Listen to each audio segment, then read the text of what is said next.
Yo, welcome to the show, everybody. It's me, Ben, and welcome back to a brand new video. Today, we're doing something very different. If you haven't noticed, we've hit 50K, 50,000 subscribers here on YouTube. That is a massive number, but we can do better. No, but we're gonna go higher. We're gonna do better. So hopefully y'all are doing well.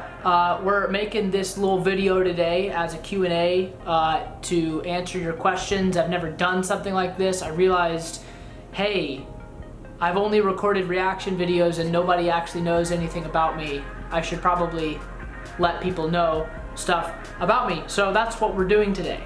Yeah, let's get into the video. I have all of the questions pulled up on my phone here, so I'm just gonna read questions.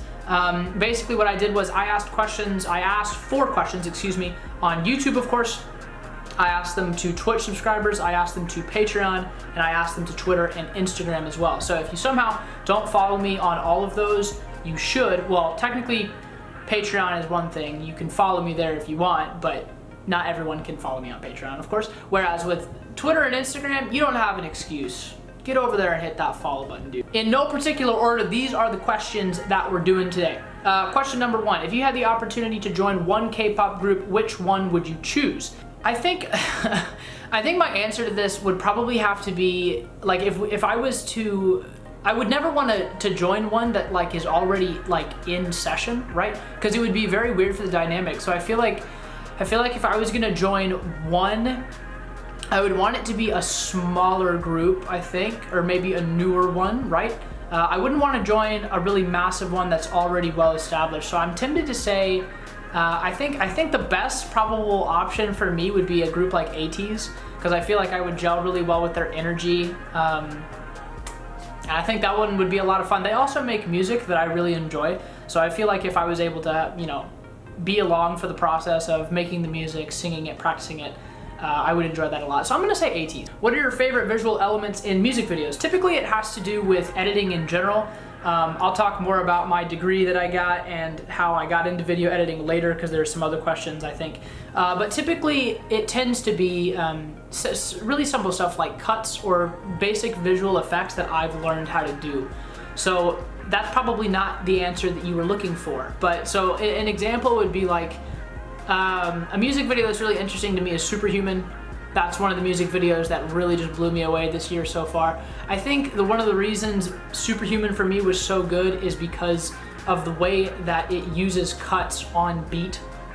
So every time there's like a drum hit or a little bit of a bass hit, there is a cut on the video somewhere, and it either switches scenes to another member of 127 or it switches to a dance part. So that's probably what it is. Just like looking for stuff like that is interesting to me because I've always edited like that. Editing stuff to music has been fun for me. I probably won't show you the videos that I've made that have to do with that, but that's my answer. What is your personal life like? Do you have any siblings or pets? I do. I have two younger sisters who I'd prefer not to talk about because I think from what I can tell, they prefer to stay, unknown, I guess. But I have two younger sisters who I love very much. We're pretty close, I'd say. I've been very blessed with my family in general. I just have a really awesome family that's very supportive of me. But yeah, two younger sisters, and I do have a pet, but that pet is back home in South Carolina. I don't live in South Carolina anymore. I live in Florida now with my two roommates, my two best friends.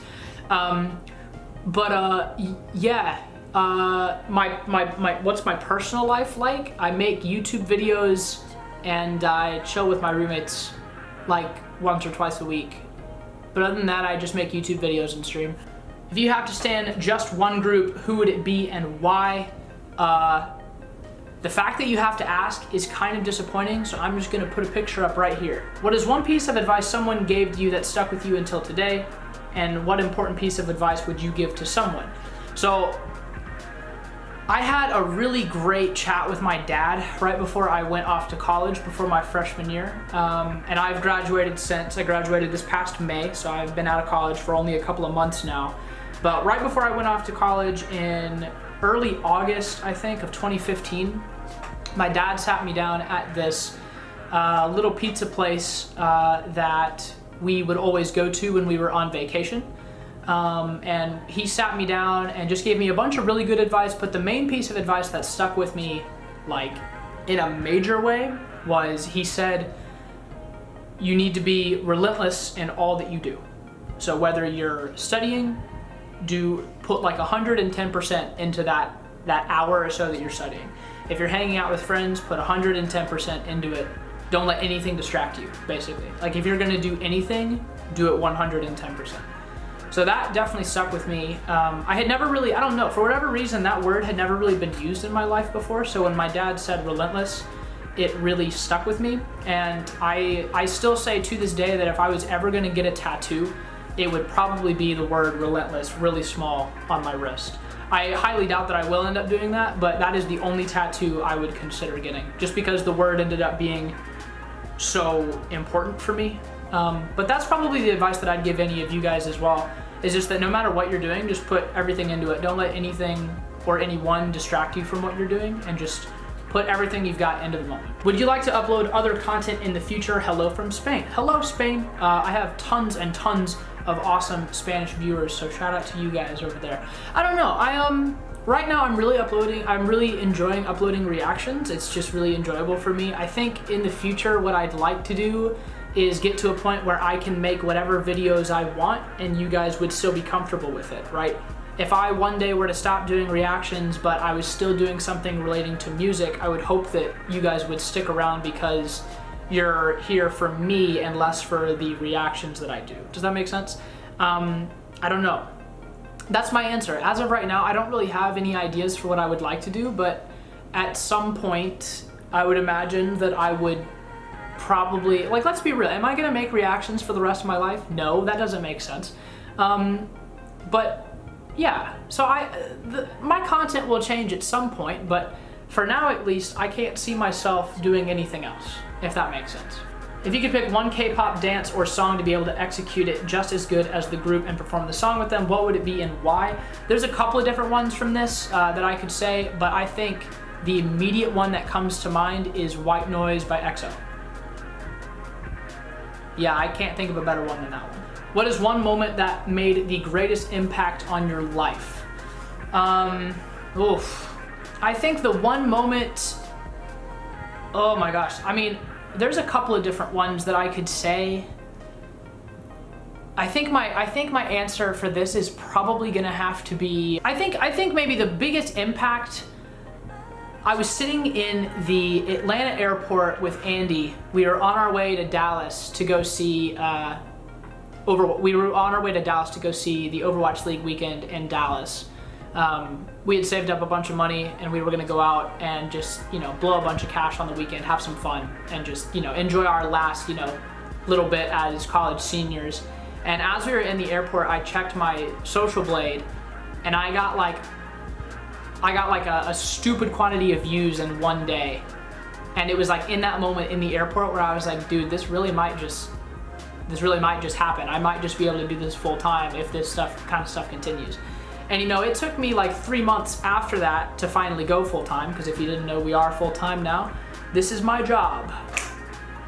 Let's go, dude. But yeah, that was probably the moment that I realized, like that moment in time didn't change anything for me, but I realized I was like, this is something that I could do. You know what I mean? Do you have a girlfriend? No.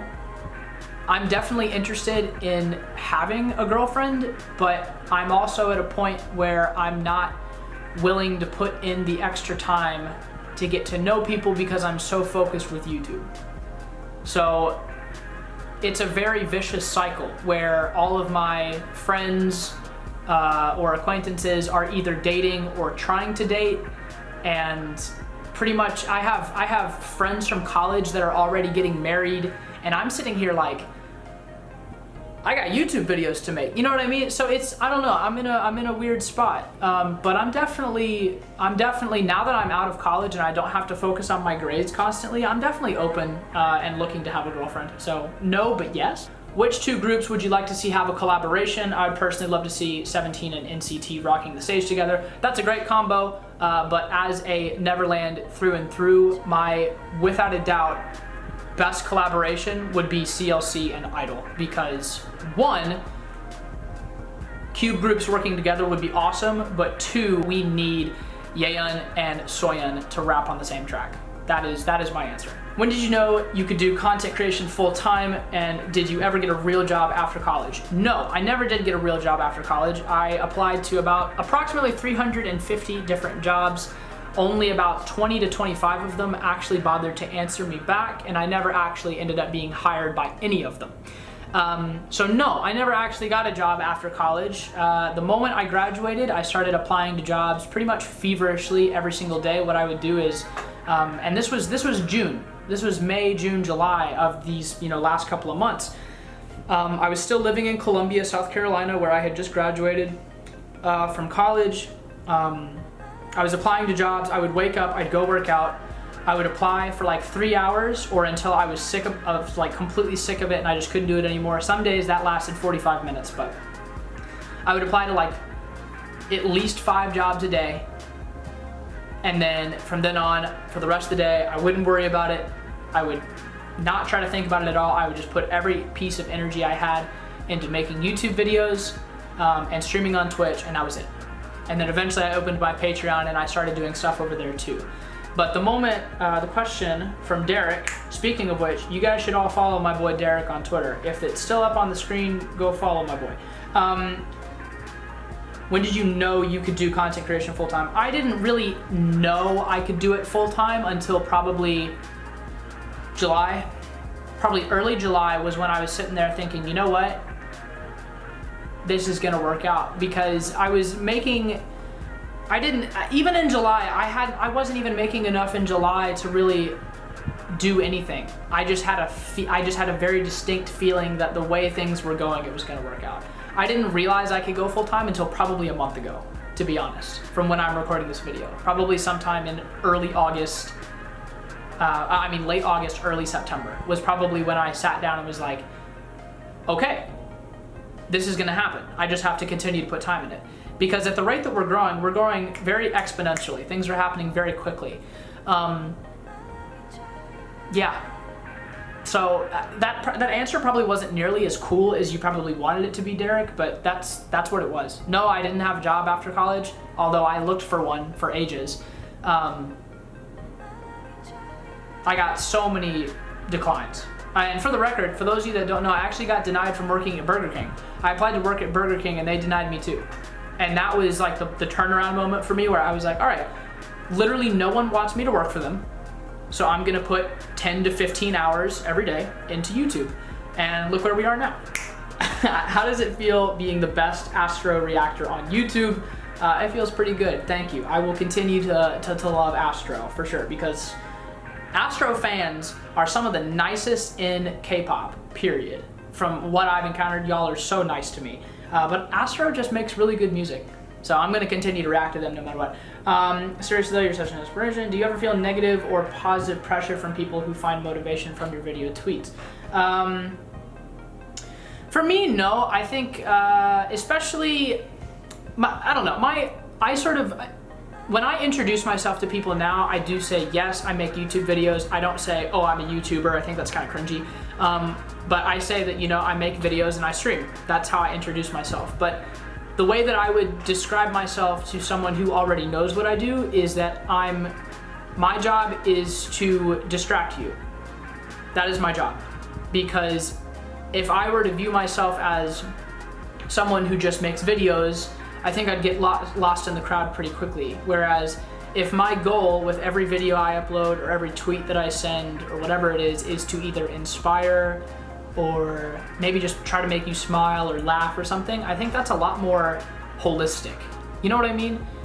It would mean a lot more for, I don't know, I feel like I feel like myself as a person am able to relate to y'all as much as I am, is because I'm just a fanboy that happens to be making YouTube videos, right?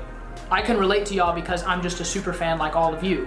So with some reactors, that's not the case. Some reactors just react because, it's fun for them or whatever, but I'm reacting because I'm a fan in general, right? So for me to be able to sit down, put out my thoughts on Twitter or speak about something in a video, if I can tailor those thoughts to try to make you feel better or distract you in a way from maybe something that's going on in your life that you don't like, you don't want to have to think about, then I'm doing my job. Did that answer your question? So no, I definitely don't feel pressure. If anything, I feel more of a desire to try to keep you distracted from things that you might not want to have to think about in your daily life. Like if you sit down to a 15-minute video from me, I want you to be able to just completely block everything out and just enjoy the video while you're watching. What are the qualities of an idol you look for when you're choosing your bias that you say you can stick to, like over anyone, this person is really my bias? For me, it actually has nothing to do with performance at all. It has to do with whether or not I can relate to them. So ult bias, without a doubt, is Soyeon from i-dle. The reason Soyeon is my ultimate bias is, one, she's the reason I got into K-pop in the first place, which I'll talk about later as well. But Soyeon is very interesting because she ultimately became famous for something she didn't originally go into the industry to do, which is the same thing for me. I started with gaming 7 years ago, did it for 6.5 years pretty much, had zero success, and then when I switched my route and started to do something else that was also fun for me, I found a lot of success, and it led me here today. So being able to relate to Soyeon in that way is why she's my ultimate bias. Where do you live? Country. So I live in Tampa, Florida, United States.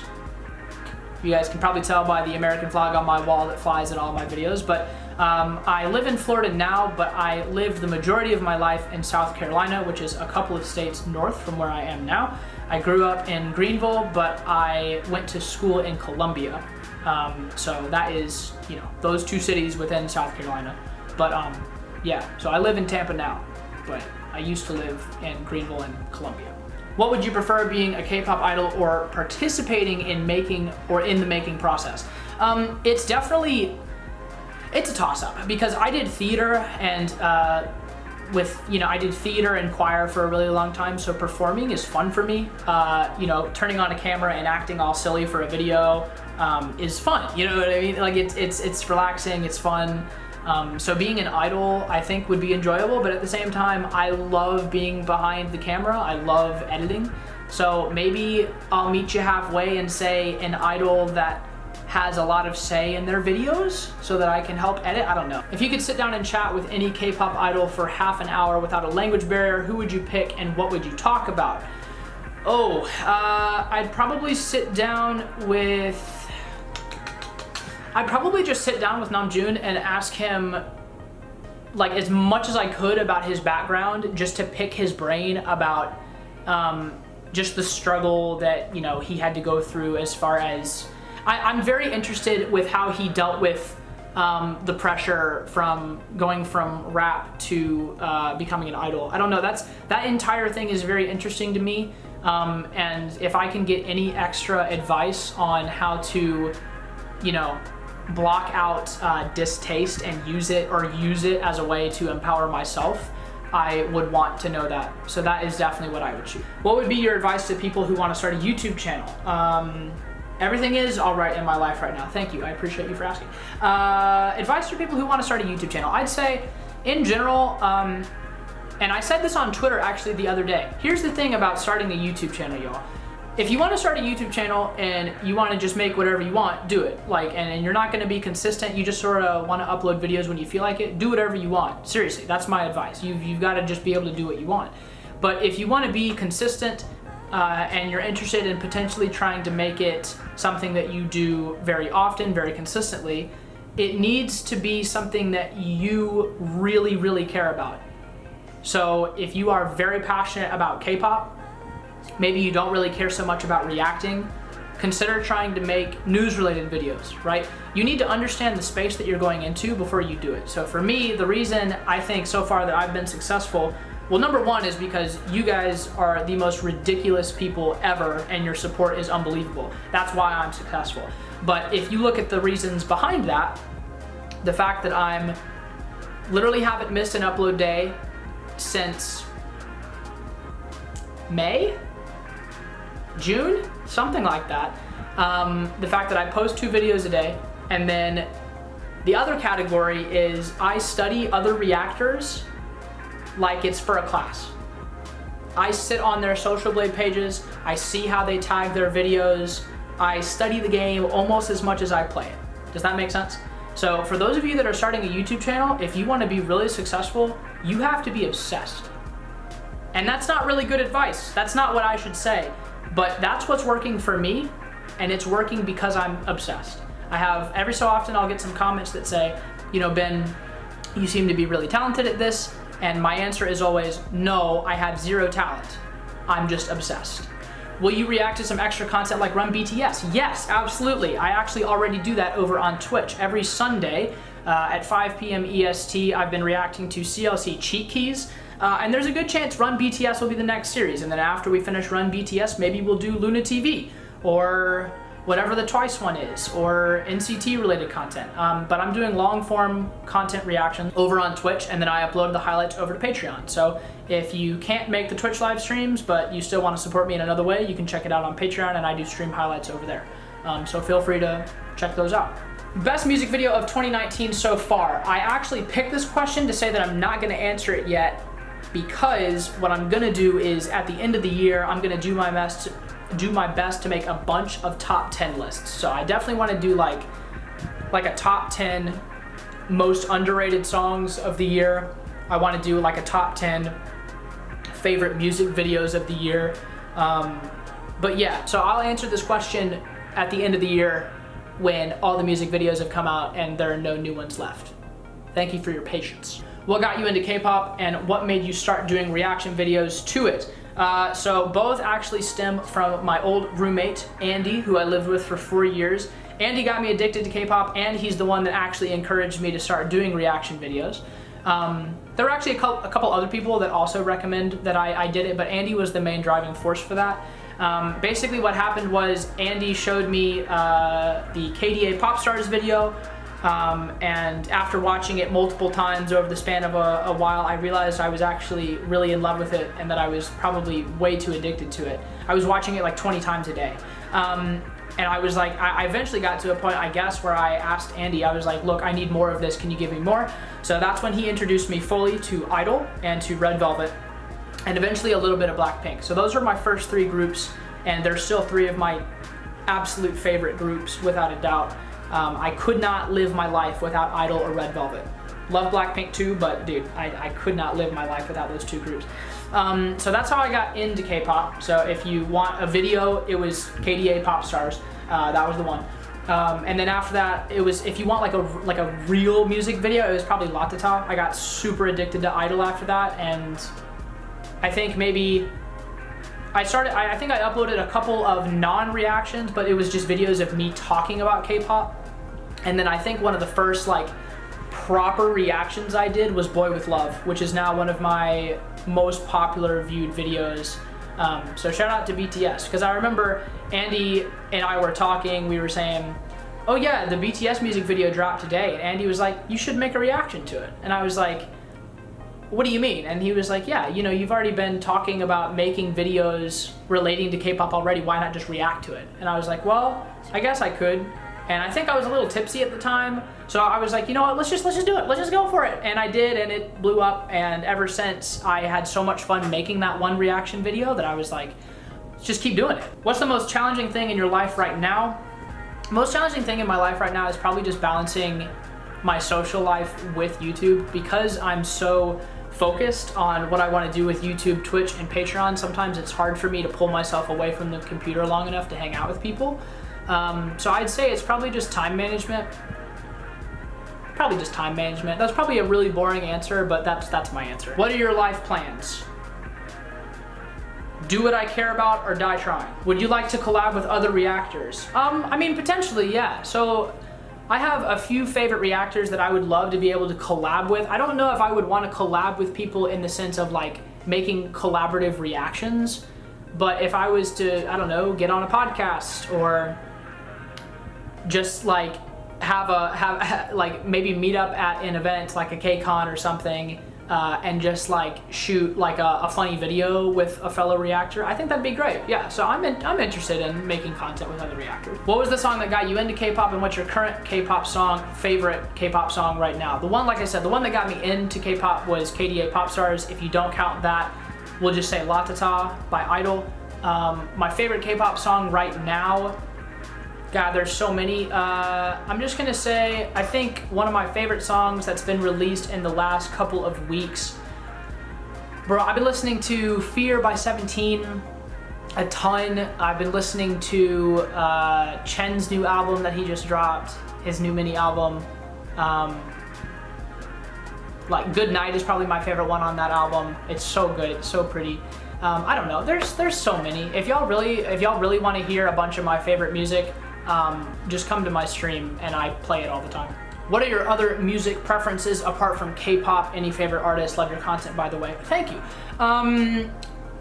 Other music preferences. So for the record, for those of you that don't know, I grew up on electronic music and then very quickly transferred into rap when I was in late middle school, early high school. So the three main genres of my libraries, I guess, are K-pop, hip-hop, and electronic. If I was gonna add a fourth, it would be power metal. I listen to a ton of stuff. I even, every so often, I still go back to classical music. I love jazz as well. I really listen to a little bit of everything, to be honest. Yeah, I really can't think of a single genre that I don't at least listen to sometimes. Screamo is probably the only thing I don't listen to, actually. Any specific artists? Favorite hip-hop artist has been and always will be g-eazy. When it was in 2015, 2014, when he dropped These Things Happen, that's without a doubt the most influential album of my life. I listen to those songs still pretty much every single day. I quote them all the time on Twitter. If you follow me on Twitter, you know. But yeah, so g-eazy, without a doubt, one of my favorite artists. Post Malone dropped his album recently. He's phenomenal. I don't know. I can name tons of different artists that I like. Pretty much any rapper that came out of Atlanta, to be honest. Atlanta's got a very specific sound to them, and I just was born in Atlanta very briefly, love visiting. There's a certain sound that comes out of Atlanta artists that's just really, really nice. So any artist from Atlanta, and as far as like electronic goes, I don't know, I listen to a lot of smaller artists when it comes to electronic. Maybe if y'all know Nanobi, I listen to Nanobi a lot. Definitely could throw the Midnight into that category. If any of you know the Midnight are fire. I don't know, there's too many artists for me to name. What do you like to do when you're not working? I either watch anime or I just watch YouTube videos or streams pretty much. And sometimes I go out, play Frisbee with some friends. I've been trying to get into the NFL again. Basketball isn't back yet, so I can't be, watching the NBA right now. Because I live in Tampa now, I've been doing my best to learn as much as I can about the Buccaneers. Haven't been doing very well with that, partly because the team isn't very good. That's not an excuse though. I will get to know the team as soon as I can. I'm gonna get real deep here. What is one thing you have done, can be big or small, that changed your life for the better? So the one thing that I did that completely changed my life without me realizing it was there was a time a while back where I had basically given up completely on succeeding on YouTube and Twitch. Ever since I was in about 6th grade, I wanted to be a full-time YouTuber, pretty much. That was my dream. And I didn't really necessarily care how I did it as long as I was enjoying life every day, I was enjoying creating, and it was fun. And if it wasn't fun for me anymore, I would stop. And I got to a point a year and a half, probably 2 years ago, where I had pretty much completely given up on succeeding, but I made a choice in my head to keep going anyway. I was still making the videos that I was making and I enjoyed making those videos, but I had sort of given up on growth. I had gotten to a point where I was stuck at about 600 subscribers for almost 5 years. Did not really grow from that point for almost 5 years, or 4 years probably. And I said, you know what? I don't care if I'm not gonna grow anymore. I'm just gonna make these videos that I enjoy making, and as long as I'm having fun, I don't care. And in fact, the moment I switched and started making videos that were more about me and my personality than video games, I started to get a lot of traction. But that is the one thing that really changed my life, was that even though I had known that I wasn't gonna succeed, I kept doing it. To this day, I still don't really know why, because it was probably a huge waste of my time. If I wasn't here today, that would have been a huge waste of my time, but it ultimately led me to today. before you were able to do YouTube full time, what was your main job? Technically, I was just a student, right? I was, being a student full time. I had an internship last summer that I absolutely detested, but I basically was just like an office hand. I did whatever people needed me to do in the office, whether that was running copies of stuff or mass emailing other companies. I don't know. I hated it. I hated it. It wasn't even that the company itself was bad. It's just the job was not for me. That's it. Is Taeyong subscribed? He better be. How old are you? I'm curious. You look very young. I'm 23. My birthday is on September 6th. Big Virgo energy. Yeah, I'm 23 and I still don't have a girlfriend and I'm kind of stressed about it. What's your major? I graduated from the University of South Carolina with a degree in visual communications. Basically, the VisCom program at USC separates itself into 4 categories. There is photography, videography, web design, and graphic design. So basically that means that throughout my major courses, they all had to do with one of those 4 things. And I get a lot of questions asking, Ben, how much did you actually study video? The answer is really not at all. We had only one class where we got to really dive deep into video, and that was the class that I took my last semester ever. So I learned a lot from that one class. Professor Habib is the greatest. She's awesome. There's no way she's watching this video, but if she does, Professor Habib, you're amazing. And I learned a lot from her class, but ultimately I think the reason I had already been into making videos by the time that I had gotten to her class for, like I said, like 6 years. I've been making videos forever. So I sort of taught myself Premiere before that semester even started. So by the time I got into her class, it was a little bit easier for me to learn. But I learned a lot about shooting video from her class, which is why it was so valuable for me. What does Deacs_GG mean? Okay, so this is a question I figured I was gonna get asked. So first of all, just to get it out of the way, the GG at the end actually stands for good game. That was a thing that I used to use when I was still playing video games all the time, and it sort of stuck with me, so I've just kept it. Obviously, I can't get Deacs on all social media, so I went with something that I could get on all social media so that when I was describing it to somebody, I could just say, search Deacs_GG, and I'll come up. So that's why. But the Deacs part actually comes from a mascot name of the school, the college I wanted to go to before I got accepted to USC.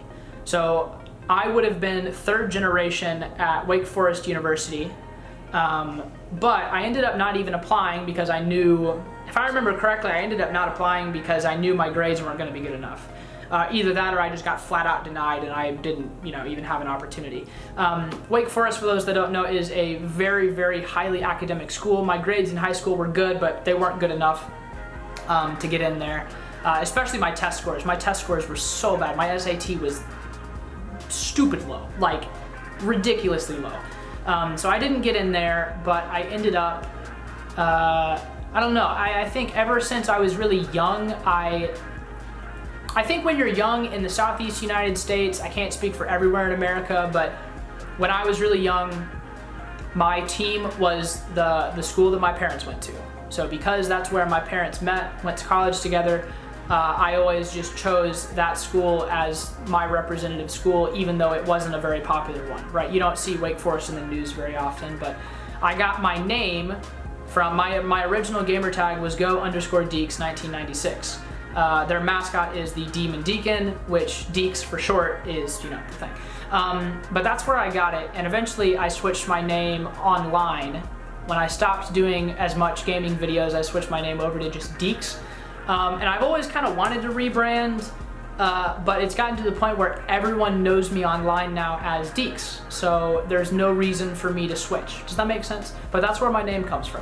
What's your favorite anime? Okay, this is a fun one. We'll talk about this because we can talk about the stuff on the wall behind me too. My favorite anime overall so far that I've watched, I'm still less than a year into my anime addiction. Okay, I started in November of last year. Y'all gotta remember that. The first one that I finished fully, if I remember correctly, was Fullmetal Alchemist Brotherhood. But the first one I started was My Hero Academia. Those two are without a doubt my top 2. My Hero Academia is my #1 without a doubt for multiple reasons, mainly because it brought me out of a very big rut that I was in. It gave me the inspiration I needed when I needed it most. And dude, season 4 is on the way. Dude, we're how many weeks away at this point? I'm so excited, I can't wait. Dude, it's finally coming out. We've waited so long. But that's, yeah, so my top 3, My Hero Academia number 1, Full Metal Alchemist Brotherhood number 2, and then number 3, Violet Evergarden is there, One Punch Man is there, and now that I'm getting close to catching up with Attack on Titan is also there. So yes, I have a 3-way tie for 3rd. I don't know, bro. It's tough. Those are probably my top 5 though. Hopefully that answered your question. That was a really bad way to answer it, but those are my favorite anime. I love your reactions. Are you still playing Dota? Yes, I do still play Dota every so often on stream, whether I'm with my homies or I'm by myself. But I still play Counter-Strike, I still play Minecraft, all those games that I was playing on YouTube all that while back. Rocket League, of course, still play that as well. Overwatch here and there. But yeah, those are the main games that I still play. You like all the songs you react to on your channel. Has there ever been a song you actually didn't like? Yes, there's actually been plenty that I've reacted to that I haven't liked. And some people are gonna take this the wrong way, because when I'm reacting on my channel, I do my best to give as much, positive feedback as I can. And I try not to focus on the negative things. That's not me being dishonest, it's just how I like to make my videos. But there are 2 off the top of my head that I did not like at all. And one of them will go unnamed, but the other one is Show Me Birthday. Good Lord, I detest that song. When I was reacting to it originally, I was like, okay, I can see why people like this, blah, blah, blah, blah. And then as I every so often have gone back and watched it to see if I like it any better now, I just hate it more and more and more. I can't describe why. I hate the song. I hate it. It's nothing against Show Me. Show Me's great. I hate the song. I hate it. So it's become a meme in my Discord at this point, which if you're not in my Discord, you ought to be. Join the link using the link in the description. It's just gotten to the point where in my Discord now it's a meme that, Ben, you should react to Show Me Birthday, by the way. Because I hate the song. Anyway, okay, last question of the day, and this is an important one. What's your fandom name? We do not have a fandom name, and we never will. And if you start trying to pin one on me, I'll be very mad at you. We do not have a fandom name, because if I were to have a fandom name, that would mean that you guys are fans of mine. You're not my fans. You're my friends. That's kind of the whole point, right? I've said this from the beginning. I don't want y'all to be fans of me. I want you to be friends of me. So rather than having a fandom name, what we have is a motto, okay? So if you can take this how you will, but our motto is appreciate. If you've ever been to my channel homepage and you've seen the thing at the top of the screen, it says appreciate with the little copyright symbol at the end of it. That is our motto. So if you ever, see somebody in my comments from now on saying, Ben, what's your fandom name? What can we call ourselves as members, subscribers of your channel? That's what you should tell them. We don't have a fandom name, we have a motto, and that motto is appreciate. We are changing the reaction culture as a whole to pause and appreciate. That is what we're doing out here, dude. But yeah, that's who we are. That's what we do. You guys are my friends. You're not my fans. I'm not gonna allow you guys to run around and call yourself Bennies or something, because that's stupid. Anyway, dude, that's it for the video. Hopefully you guys enjoyed. This is probably way longer than it needed to be, but I enjoyed this. Thank you guys so much once again for 50K. Good Lord, dude, we really did it. We really did it. On to 100K, the road is paved. We're gonna hit it, whether it's by the end of the year or not, we're getting it done, 100%. But yeah, thank you guys for all the love recently. I love you guys very, very much. I'll be back again tomorrow, obviously, with some more reaction videos. Yeah, that's pretty much it, I think, though. Is there anything else I want to say before I go? Yeah, man, I can't think of anything else I need to say. So I'll go ahead and wrap it up here. Thank you guys so much for watching the video. If you guys enjoyed, as per usual, be sure to leave a like on the video. That helps me out tremendously. And other than that, my friends, I'll catch you guys in the next one. So until then, I love you very much, and peace. Bye.